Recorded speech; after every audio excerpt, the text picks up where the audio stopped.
Back. Tirumala Venkateswara స్వామి వారిని పలువురు ప్రముఖులు దర్శించుకున్నారు. ఇవాళ విఐపి విరామ సమయంలో టీమిండియా క్రికెటర్ నితీష్ కుమార్ రెడ్డి స్వామివారి సేవలు పాల్గొని మొక్కులు చెల్లించుకున్నారు. దర్శనానంతరం రంగనాయకుల మండపంలో వేద పండితుల వేదాశీర్వచనం అందించగా ఆలయ అధికారులు శ్రీవారి తీర్థ ప్రసాదాలు అందజేసి వస్త్రంతో సత్కరించారు. ఈ సందర్భంగా ఏడాదికి ఒక్కసారైనా వెంకటేశ్వర స్వామి వారిని దర్శించుకోవడం ఆనవాయితీగా వస్తుందని తెలిపారు. నితీష్ కుమార్ తెలిపారు. ఇక విరాట్ కోహ్లీని ఆదర్శంగా తీసుకుని క్రికెట్ ఆడటం ప్రారంభించామన్నారు. ఆయనతో కలిసి క్రికెట్ ఆడటం చాలా సంతోషంగా ఉందని తెలియజేశారు. విరాట్ నుంచి అభినందనలు రావడం ఇంకా ఆనందాన్ని ఇచ్చిందని తెలియజేశారు. అంతకంటే ముందు అలిపిరిమెట్ల మార్గం ద్వారా కాలినడకన తిరుమలకు వచ్చిన నితీష్ ముకాళ్ల పర్వతం దగ్గర ముకాళ్లతో మెట్లను ఎక్కుతూ తన మొక్కును తీర్చుకున్నారు. దీనికి సంబంధించిన ఓ వీడియో క్లిప్ ను తన అధికారిక ఇన్స్టాగ్రామ్ లో పోస్ట్ చేశారు. నితీష్ ను చూసేందుకు అభిమానులు ఏకపడ్డారు. ప్రస్తుతం ఈ వీడియో సోషల్ మీడియాలో వైరల్ అవుతోంది. అనంతరం తన కుటుంబంతో కలిసి శ్రీవారిని దర్శించుకున్నారు.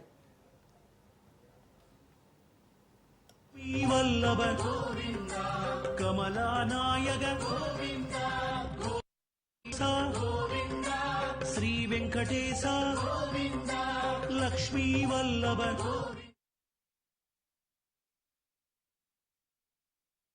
ఫస్ట్ ఇండియా ఏకి వెళ్ళాను.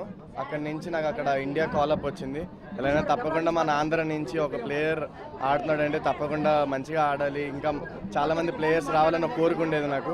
అండ్ నేను బాగా ఆడుతున్నది అది అవుతుందని భావించాను. అండ్ బాగా ఆడడం వల్ల చాలా హ్యాపీగా ఇండియన్ టీమ్ ఆడుతుంటే మ్యాచెస్ చూసినప్పటి నుంచి నేను వెళ్ళి ఆడడం అండ్ అక్కడ సెంచరీ కొట్టడం అండ్ చాలా హ్యాపీగా ఉంది.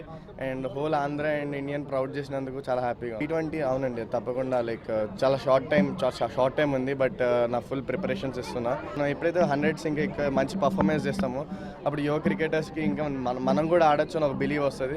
అది ప్రూవ్ చేద్దామని అనుకున్నా వాళ్ళకి అదే బిలీవ్ వస్తుంది, వాళ్ళు ఆడతారు. నేను ఆడుతున్నప్పుడు కేఎస్ భరత్ గారు, హనుమ విహారీ వీళ్ళందరూ ఆడారు. వాళ్ళని చూసి నేను స్ఫూర్తి తెచ్చుకున్నా, వాళ్ళతో ఆడాను. ఎంఎస్కే ప్రసాద్ అయినా అవ్వచ్చు, వేణుగోపాలరావు అయినా అవ్వచ్చు. వాళ్ళని చూసి నేను ఒకరోజు ఆడాలని అనుకున్నాను. అండ్ ఆడుతున్నది చాలా